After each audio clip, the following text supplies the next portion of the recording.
Hello and welcome. If you haven't already, I invite you to please click subscribe. There's no obligation, and it allows you to be notified of all new chapters. Additional information about the story, including the author, chapter warnings, and rating, can be found in the description below. All credit goes to the original author.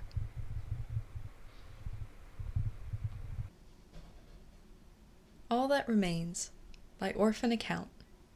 Chapter 32, Sanctuary. It was far past sunset when the group returned to the palace. Legolas remained with Thranduil as the Elven King, Royals, Council, and Radagast greeted the Lord and Lady from Lothlorien. The assassin hovered at the back of the meeting room, leaning close to the wall and merely observing everything around him. The refugees had been in the palace for a while, long enough to clean themselves up and rest slightly, but signs of the struggle in their home lingered. Dressed in the green robes of Mirkwood, Celeborn looked odd but still regal, though he sported a small cut on his cheek. Beside him, Galadriel was also dressed in the colors of the woodland realm, cleaned and calm, but with darkness in her eyes. Both elves appeared to be the image of serenity and peace, but Legolas could tell that they were wearing masks. The Lord and Lady were tense and weary, as if they were ready for another attack, but would be too tired to fight any more if one occurred. They had glossed over the details of what happened in Lothlorien when asked, just giving the basic idea and revealing none of the shock and horror they must have experienced. To have their allies turn on and kill them, and have to fight and kill them in turn, was something out of a nightmare. Actually, even in their worst dreams, the elves had not even considered that the shadowed elves would turn on them in that way. Legolas wondered if he would grieve for any shadowed elves he ended up fighting and killing. He did not know them, and they had fallen to the darkness, so probably not. Killers like him did not have the right to feel guilt or remorse. Rivendell and Lothlorien had fallen. Legolas would not worry about Glorfindel. He had to believe that the Balrog Slayer was all right. No one quite knew what happened in Lindon, only that the shipyard had been the scene of a massacre. It had been 4 days since Iãgaw first awoke, and already 3 of the 4 elven realms were gone. That was not a good start of this conflict for the free people. Not only that, but the sea longing had been taken from all elves, leaving them unable to flee to the Undying Lands. Legolas had never experienced the sea longing, but he could see the lost expression in Galadriel's eyes. She tried to hide it, she really did. But she had been wishing to cross the sea for more than an age, and now that pull, the pull that she knew would lead her to the place she desired, had been cut off from her, leaving a gaping hole. The assassin had to admire the Lord and Lady's strength. So much had happened, so much grief and loss, yet here they were, determinedly speaking with the elves of Mirkwood and giving as much information as they could bear. The shadowed elves had betrayed them, orcs had invaded, the surviving shadowed elves had retreated, a Nazgul had appeared and set the forest on fire, and the Lothlorien elves had managed to escape. That was the basics of what had occurred, yet so much more had happened than that. The elves' world had been invaded, torn apart, and shattered, along with their psyches and emotions. Legolas's sense of loss only increased as he heard about the Malorn trees' sacrifices. The trees had done their best to clear a path for the fleeing elves, purposefully putting themselves in the way of the dark fire in order to shield the Galadrim and ensure that they escaped. Unlike in previous encounters with the dark fire, this fire had not gone out when the Nazgul left. Instead, it burned everything in its path, including the Malorn trees. Lothlorien was destroyed. Imladris was destroyed.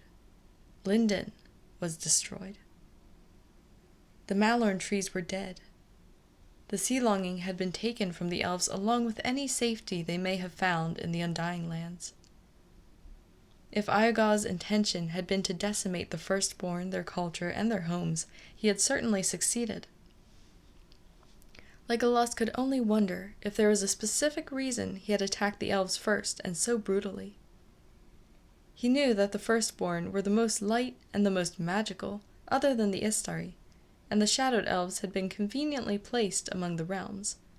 But still, why try to obliterate the elves so completely? Did Iãgaw want to prove a point and show his power? Or did he see them as a threat?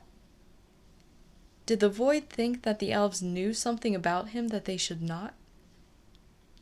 That thought gave Legolas hope. If Iãgaw was wary of elves for some reason, that meant that the demon was not invincible like they had feared. Something that was unstoppable did not worry about killing off an entire race and their culture. There had to be a way to defeat the demon, somehow. The violet-eyed elf refused to think otherwise. "Your people are welcome to stay in my halls," Thranduil said to the lord and lady, pulling the assassin out of his thoughts. "My warriors will help your Galadrim adjust. I know you all need time to recover. However, we must prepare for war. We do not know when Iãgaw will strike again, and we must all be ready to fight." "My lord," Ammon the advisor said, and Legolas had to resist the urge to silence the elf before he could continue.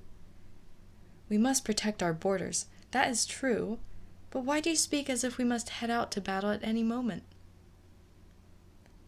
The Elven King gave him a thinly veiled look of warning.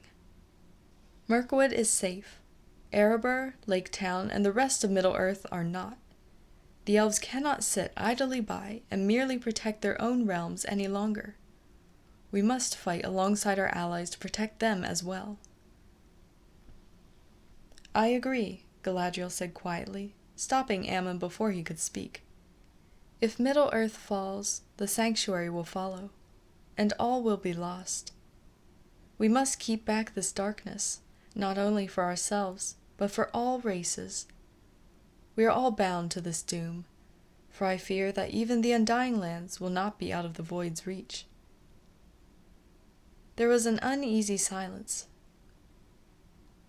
"What have you seen, my lady?" Bar had asked cautiously from his spot at Thranduil's left. Solemn blue eyes closed. "I still cannot see what the darkness intends, but I know that the Void is trying to reach into places he should not be able to touch. However, whatever he is doing is taking all of his attention. I can see elsewhere, and his presence in the shadows are gone." "So we have been given a reprieve from having to face an energy-sucking, shadow-wielding, immortal demon for a little while," Tolui said, without humor. "What should we do while the Void cannot watch us from the shadows once we exit this realm?" "The other realms need to be told of this threat," Radagast said grimly. "The dwarves and hobbits of Erebor, men of Lake Town, Gondor, and Rohan all need to be warned. Unlike the elves, they know nothing of the darkness that has come." "Boromir of Gondor is being flown back to his home," Galadriel informed them. "He will tell his father about the Void." "What about the survivors from Rivendell?" Thranduil questioned her. "Can you see them, or speak with Lord Elrond?" "They are traveling here upon the backs of the eagles," the beautiful Elith said. "They will reach the edge of the woods by midday tomorrow. I am afraid that I can no longer speak mind to mind with Elrond over such a long distance." No one demanded to know why that ability had been lost to her. "When you approached Mirkwood, did the shadowed trees let you in?" the Elven King asked, changing the subject. It was Celeborn who answered. "They hesitated at first, but let us pass once they saw that there were no bad men among us." Everyone present winced, most internally. The fact that the hunters had managed to take Thranduil right from under their noses was still fresh in their minds. For the counselors, the thought brought about a feeling of anger and uselessness.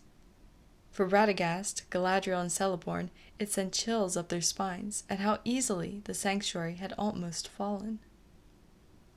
The present children of the king carefully hid their shudders, still unnerved by their father's capture, even though he was now safe. And the mention of bad men only increased the guilt, self-doubt, and horror at his own actions that Legolas was feeling.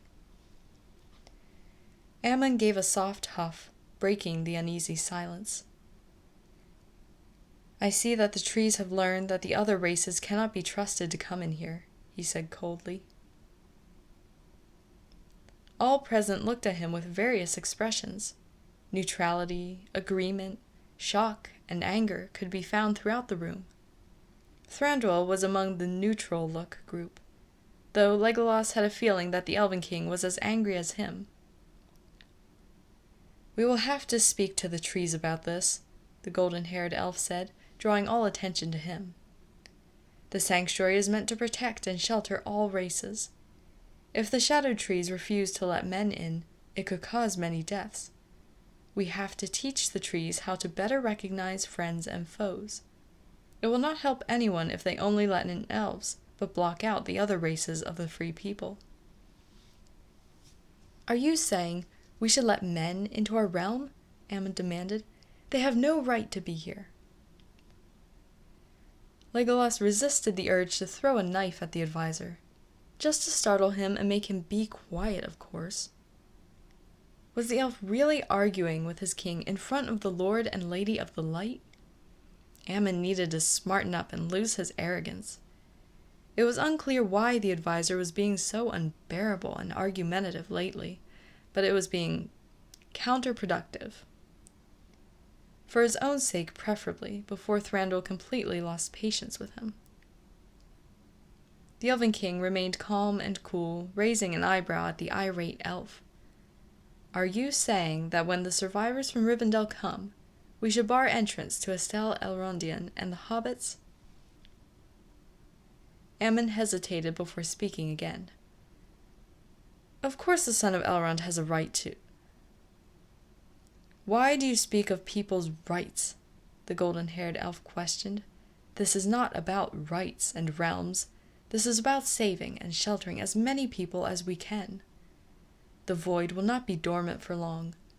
Once he is done with whatever task he has given himself, he will return and continue to destroy as many cities as he can. If the people are lucky, some will manage to escape, and the only safe place for them in the world is here. It no longer matters what race you are. It is irrelevant what right people have to be in the woodland realm. We must all work together, open our borders, and help each other if we wish to defeat this enemy. As Lady Galadriel said, divided we will fall, but together we may just survive and rise." Thranduil turned away from the advisor, having nothing else to say to him. "Esgal, tomorrow will you speak with the shadowed trees and try to help them understand who to let in and who to keep out?" he asked the assassin. "The trees still listen to you more than anyone else." Legolas nodded immediately. "I will do my best." He did not know how a killer like him was going to convict sadist trees that men could be friends. The Elven King would be better off sending him off on an assassination mission. After all, killing people was what he was best at. Thranduil frowned at the assassin, an odd look in his eye. Then he glanced out of the window, looking at the darkness outside. "It is late, so this meeting is adjourned. If you have anything else to say, we will discuss it at a later time." This was not so subtly directed at Ammon, who looked ready to argue. The advisor wisely kept silent. The counselors, royals, wizard, lord, lady, and assassin filed out, Legolas lingering at the back. Thranduil's call made him pause, and he turned to see the Elven King still standing in the center of the meeting room. The golden-haired elf beckoned. "Esgal, Can I speak with you a moment?" The violet-eyed elf cautiously approached, wondering what the Cinda could want. Thranduil smiled reassuringly at him, though his eyes were filled with concern. "Our conversation earlier was interrupted, and I wanted to make sure you were all right," he said. "I'm fine," Legolas responded immediately. The blue-eyed elf shook his head. "No, you are not. Your eyes are dark." Legolas flinched, and the Elven King quickly amended his statement. "Not dark violet, just burdened, sorrowful, guilty." The assassin did not react in any way, keeping a blank expression on his face. Thranduil sighed. "And now I know that you are troubled, and I have a feeling that I know what haunts you." He stepped forward, placing a gentle hand on the young elf's shoulder. The assassin ducked his head. "Esgal, look at me," the Cinda ordered. Unwillingly, the violet-eyed elf did. The Elven King's face was gravely serious. When he spoke, his voice was passionate and firm. "You are not a murderer. You are not a weapon. Those men forfeited their lives the moment they agreed to follow Saruman's plan." "That does not change the fact that I killed them without mercy, before they could even fight back," Legolas whispered, voice cracking. Pain flickered through Thranduil's bright blue eyes, but he remained steady and set in his beliefs. "Yes, you did. You are an assassin. You are a weapon meant to kill enemies from the shadow. That is what you do. However, that is not all that you are." The golden-haired elf's voice hitched, but he continued. "You are a young elf still trying to find his place in the world. You like to tease your Gwador and participate in prank wars with the sons of Elrond and Fael.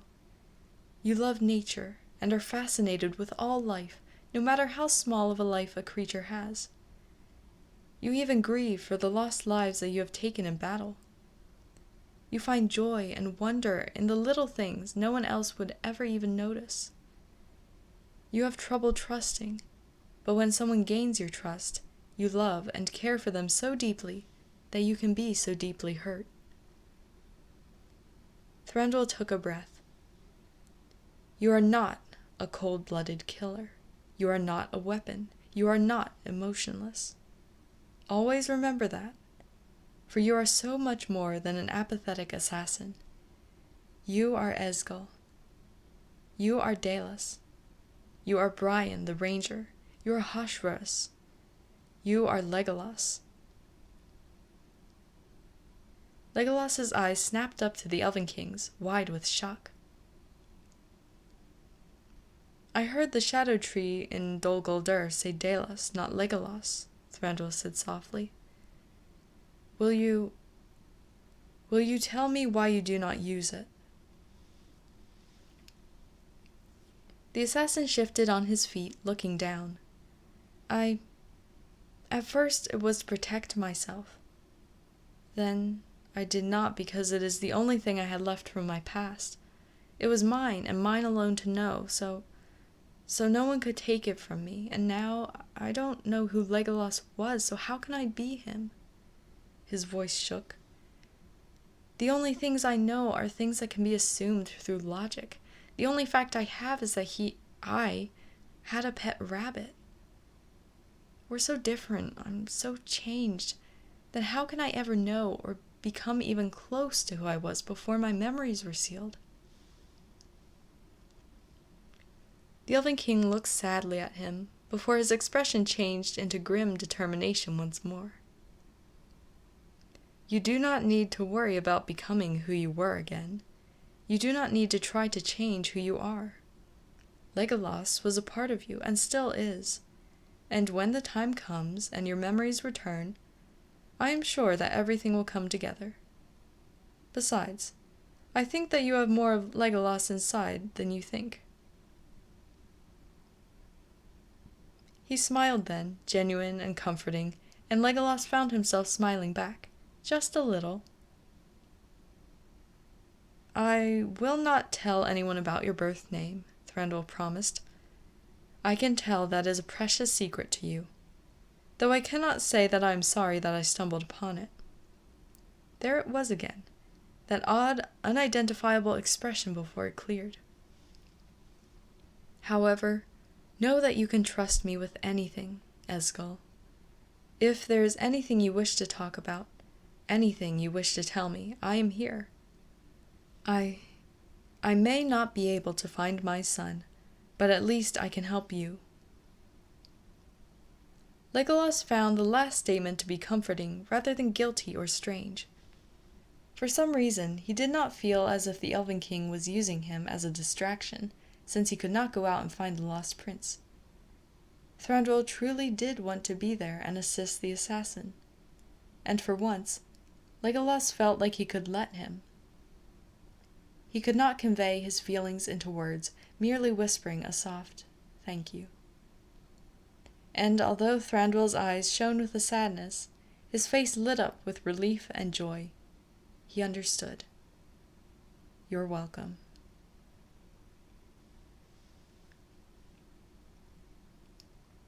The sun was high in the sky when the eagles approached Mirkwood. Days of hard riding had borne them and their passengers to the shadowy woodland realm, but now it was time to part ways. The eagles had to return to their own home, and it would be difficult for them to maneuver through the woods. Glorfindel slid from his eagle's back, turning around to carefully untie Arda before he and the other eagles flew off. After days of never waking, the scholar's condition was past merely concerning the Balrog Slayer. He was terrified. Elrond could find no reason why Arda was staying unconscious. He was not comatose. His breathing and heart beat strong. It was more like the scholar was merely sleeping deeply, unaware of the world around him and unable to be woken. His skin was pale, and his eyes were closed, but there was nothing physically wrong with him, and nothing to explain why he was in such a state. The only other elf who was struggling was Elrohir. Most of the elves seemed to be pushing back their shock and horror, but the younger twin was suffering greatly. He varied between states of hysteria and blank silence, staring at nothing for hours on end. He had not spoken since leaving Rivendell, and even Elladan was unable to get through to his brother. Elrohir had blocked their bond so thoroughly that the older twin could not even guess what his twin was feeling. Glorfindel did not know much about Elrohir's amplified sensing abilities, but he had a feeling that they were the reason for the dark-haired elf's problems. The younger twin had managed to hold out through the battle, but once it was over, he could no longer distract himself, and crumbled beneath the mass of whatever he was sensing. The Balrog Slayer could do nothing for Elrohir, nor could he do anything to help Arda. The feeling of helplessness weighed down on his already burdened soul and mind. He had been unconscious for most of the attack in Rivendell, and had been unable to save his home from dark flames. The only time he had felt this hopeless was when the Balrog had pulled him down to his death. The Vanya sighed heavily as he carried Arda in his arms, murmuring softly to him as had become his habit throughout the journey to Mirkwood. "You need to wake up soon, Melanin. This arrangement is not right at all. Usually it is you fretting over me, the twins, or Estelle while we lay oblivious to the world. I can see now why you always lecture us once we awaken. When you return to us, I will be relieved, but do not expect to get out of a talk about how worried I was about you. I think I'll enjoy being on the other end for once." Arda did not respond to his weak teasing, and the Vanya shook his head, walking towards the other refugees from Imladris, as they gathered in front of the entrance to Mirkwood, or, at least, where the entrance had once been. Instead of a path, there was nothing but a wall of thickly woven wood. The shadowed trees had grown and changed drastically, cutting off any entrance into the woodland realm. So this must be the power of the sanctuary that Gwaihir vaguely spoke of. It was beneficial for keeping physical enemies out, but the downside was that it also seemed to be keeping the elves blocked as well. Glorfindel walked up to Aragorn, Elrond, and Elrohir. The younger twin was in his catatonic state, eyes completely blank and unseeing. The Vanya spoke softly to Estelle, Elladan, and Elrond. According to Gwaihir, the shadow trees are now on our side, but keep your distance. I will go speak with the trees. They know me, and I will hopefully make them let us pass. The elf lord and man nodded. Elladan's attention remained on his brother, and Aragorn took Aristur from the Balrog Slayer. Glorfindel approached the shadow trees, black limbs perking up slightly as the trees recognized the golden-haired elf. Legolas, Gwador, Glorfindel, they greeted happily. One tree moved its limbs slightly, draping them over the Vanya in the tree's version of a hug, but the others did not move aside. It has been a while, Glorfindel commented. I am pleased to see you. You are different. I heard you are free. Free, free, the shadow trees chorused. Happy now. No burning too bright lights, no icky stuck spiderwebs, no nasty orcs. Liberators, chanters, free us. I am happy for you, the Vanir said patiently. Now your job is to keep this realm safe? Yes, yes, they told him. We keep woods safe. We keep chanters safe. We keep Legolas safe. We keep you safe too. Thank you, Glorfindel said. But if you are to keep my friends and I safe, why is the way into safety blocked? Instantly, the shadow tree's moods changed, turning from happy to angry and dark. While a less knowledgeable elf would have been alarmed, the Balrog Slayer remained calm. You have a man with you, the shadow tree spat. Nasty man, bad man. Glorfindel frowned, glancing back at Aragorn. Estelle is not a bad man. Estelle is Legolas' friend. Legolas trusts him. The Balrog Slayer knew the trees well enough that he knew that they cared for Legolas and what Legolas thought more than anyone else. Even now, with the Chanter and Liberators, they specifically mentioned Legolas as someone they would protect. The trees thought about this, still angry.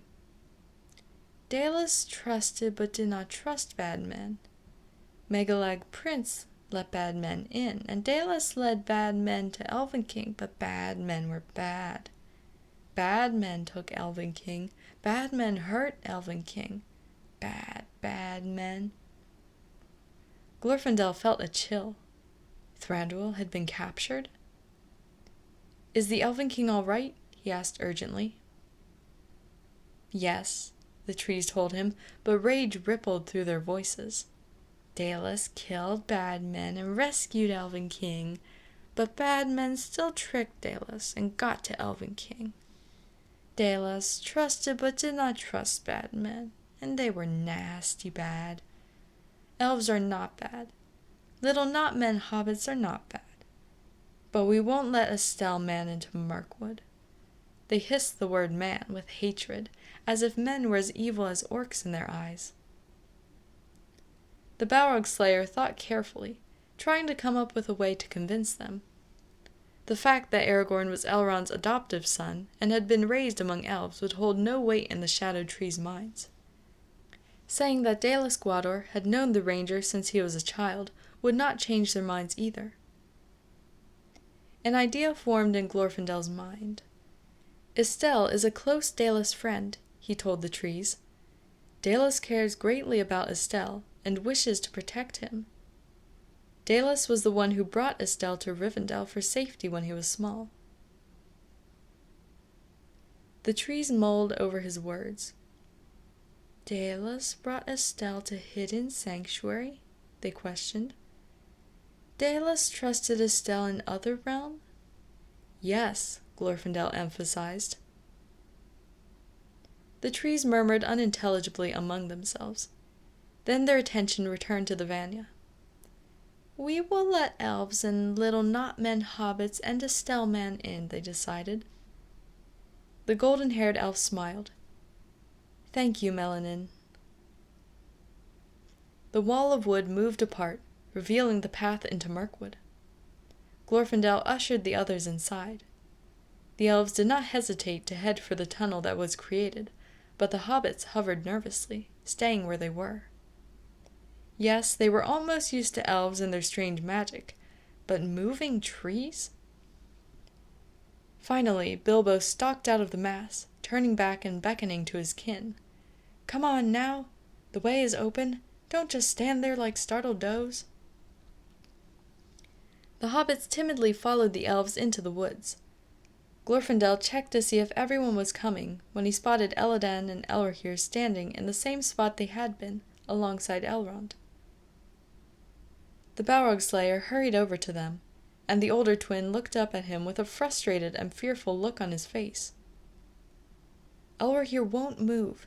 He's just standing here, staring." Indeed, the younger twin was still looking into the distance, but now he was looking away from the woods. Instead, he silently stared across the open area between the forest and some trees on the other side.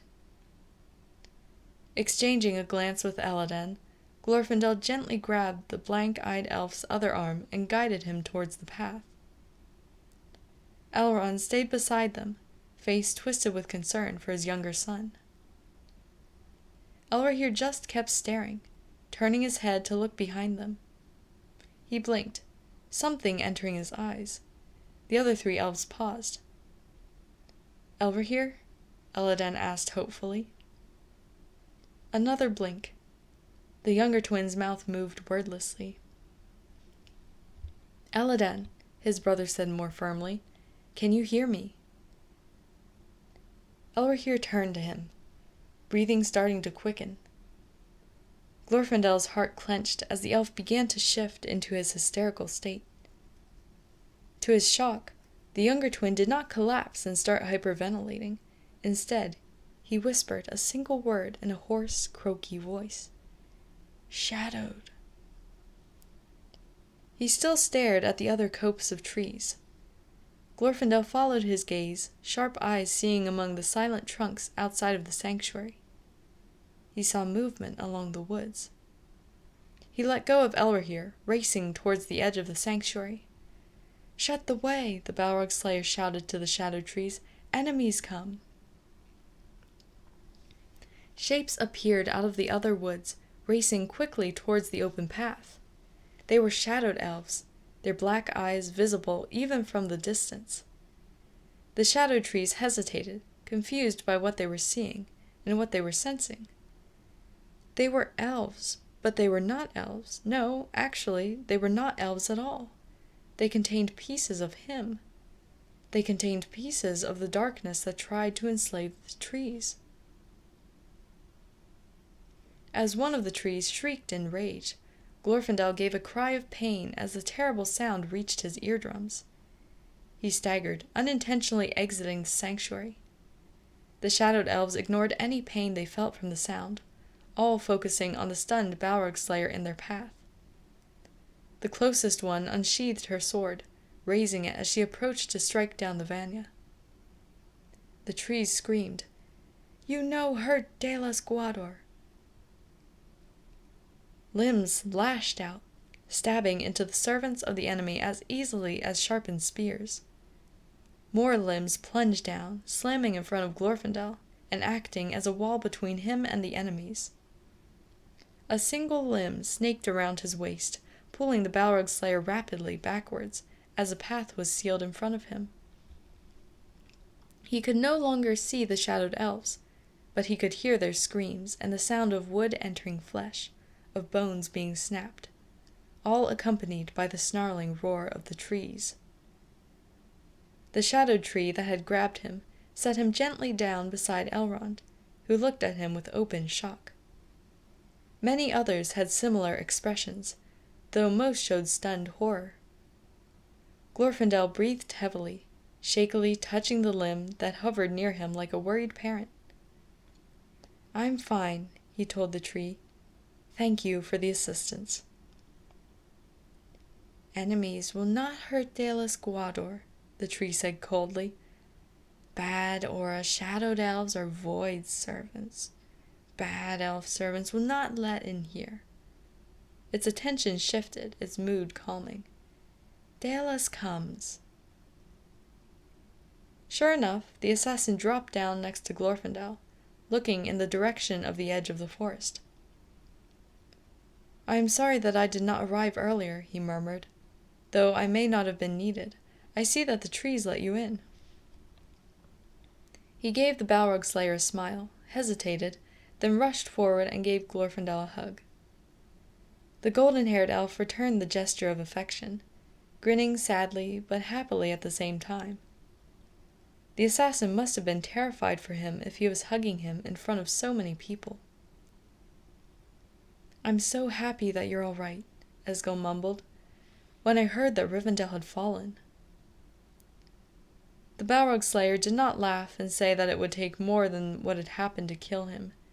Instead, he merely held his Tithon Gwador. "It is all over, and I am fine," he said calmly, gently. "Right now we have to get to the palace." Esgal did not let go for a moment longer, then pulled back, the distant fear in his eyes fading. "Right. Is anyone severely injured?" "Aristor is unconscious, and Elrohir is—" Glorfindel trailed off, looking at the younger twin where he stood beside his brothers. Aragorn had passed off Aristor to a healer, and was currently standing in front of Elrohir with a lost expression on his face. Catching Glorfindel's gaze, he spoke hopelessly. "He's not responding again." Esgal frowned, eyes narrowing. "His aura has grown considerably and is rather unstable. Has something happened?" "His sixth sense increased dramatically after the void awoke," Elladan explained, expression brightening. "Esgal, can you do something?" Glorfindel was confused by the older twin's request, until he remembered that the assassin had learned how to use and control his sixth sense as part of his training. The violet-eyed elf walked over to Elrohir, a serious expression on his face. He studied the other censor for a moment, taking in both his appearance and his aura. "You say that his sensing abilities increased?" The others nodded in response. "Has that happened to anyone else?" A negative headshake answered him. His frown deepened. "How has he been acting?" "He is either catatonic or hysterical," Aragorn told him miserably.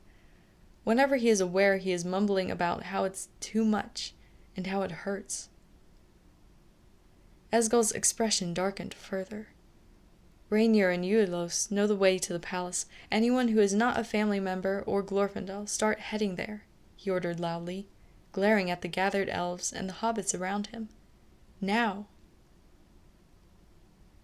The blunt command in the assassin's voice made the others obey without question. However, the Balrog Slayer and Elrohir's family members felt a chill at Esgal's tone. There was no joking in his voice, and it suggested that they had all better obey him, or they would face severe consequences. The assassin's hard look transferred to them. "Give me space." They did not hesitate, backing away so only the assassin was near Elrohir. Shifting from stern to gentle, Esgal carefully placed his hands on the younger twin's face, looking straight into his unseeing silver eyes. "Elrohir," he called softly. "Elrohir, can you hear me?" Pain. Too much. Bright agony, strong pain, auras. They overwhelmed him. They crushed him. They tore at his mind and pushed and pressed, like someone was striking him in the head with a mountain. The auras around him were too bright. Agony. They flared and roiled and surged like a violent storm, each one striking him simultaneously, like spears more than lightning. He could not distinguish one aura from another, all of them melding into a chaotic blur he could barely comprehend. It was only through luck that he had recognized the dark auras that had come. He had retreated from the blackness that brought no relief and tried to warn them, only for the pain to be too much. It was all too much. Crushing pain. He could not remember his name. He could not remember what he was. He could not remember where he was or what had happened. He could not see, hear, speak, or feel. All he knew was pain. Energy swirled and pulsed around him, constant, badgering, unrelenting. Was he moving? Was he standing? Was he breathing? Was he with someone? Was he alone? He did not know. He could not know. There was too much pain, pain, pain.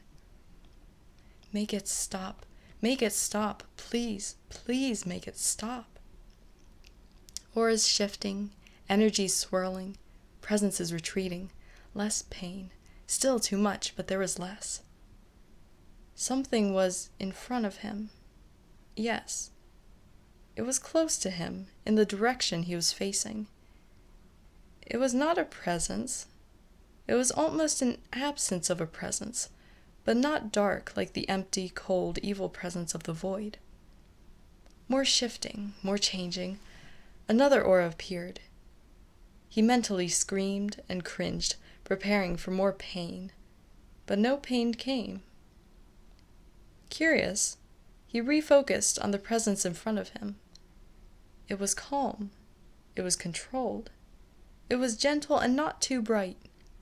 It was the desperate breath of air he needed as he drowned.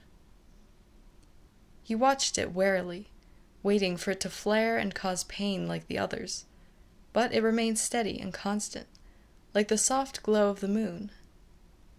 Timidly, he focused on it, fascination entering his mind. If the aura had color, he would describe it as a mix of light gold, earthy brown, shimmering silver, and beautiful emerald green, with light streaks of sky blue mixed in. It was bright, but not painful, yet it could be so much brighter. It was shielding itself with a light mist. The mist, he decided, would be violet, though he did not know why that color popped into his mind. "Done, Elwer here." A distant voice entered his ears. "Keep focusing on me." The voice was the presence, the calming aura. The aura that was taking away the pain, gently reaching out and encircling Elwer. His name was Elwer. Of course he would continue to focus on the presence rather than the still bright, painful auras he could still sense. Elwer, listen to me." The voice was as calm as the aura, but demanded his attention. "I cannot keep shielding you. You need to shield yourself and control your own sense. You know that block that you put up to keep Elladan out?" That's right. He had a brother, a twin, who he had blocked the bond with so he would not be exposed to the pain. "Imagine that wall, that block that you raised," the voice commanded. "See it, feel it in your mind." He could feel it. He could see it. He imagined a wall made of immovable rock, blocking the path between him and his twin's mind. Take that wall and duplicate it, but instead of being a wall of stone, imagine it as a gentle shield of light. Let that light stand as a buffer between you and the auras. Control your sense. He struggled for a moment, attention flickering back to the painful auras, but the calm aura caught his attention again, soothing him once more like cool water.